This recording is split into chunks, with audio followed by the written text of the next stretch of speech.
প্রান্তিক চাষিদের ভাগ্য উন্নয়নে বর্তমান অন্তর্বর্তীকালীন সরকার কাজ করে যাচ্ছে বলে জানিয়েছেন মৎস্য ও প্রাণী সম্পদ মন্ত্রণালয়ের উপদেষ্টা ফরিদা আক্তার। সোমবার দুপুরে সাভারে বাংলাদেশ প্রাণী সম্পদ গবেষণা ইনস্টিটিউট এবং অস্ট্রেলিয়ার চার্লস স্টার্ট ইউনিভার্সিটির যৌথ উদ্যোগে আয়োজিত 3 দিনব্যাপী প্রশিক্ষণ কর্মসূচির উদ্বোধনী অনুষ্ঠানে তিনি কথা বলেন। বিস্তারিত থাকছে জাকির হোসেনের প্রতিবেদনে।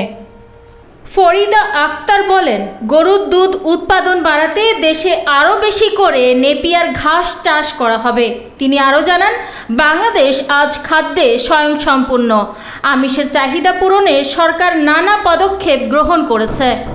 অনুষ্ঠানে আরও উপস্থিত ছিলেন প্রাণী সম্পদ অধিদপ্তরের মহাপরিচালক doctor Mohammad Abu Sufian, Charles Sturt ইউনিভার্সিটির অধ্যাপক ডক্টর ক্যামেরন ক্লার্ক, BLRI এর মহাপরিচালক ডক্টর শাকিলা ফারুক সহ সংশ্লিষ্ট কর্মকর্তারা।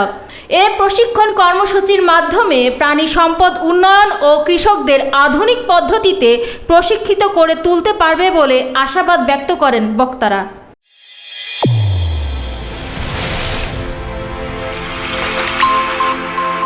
চ্যানেল A1 হৃদয়ের স্পন্দন।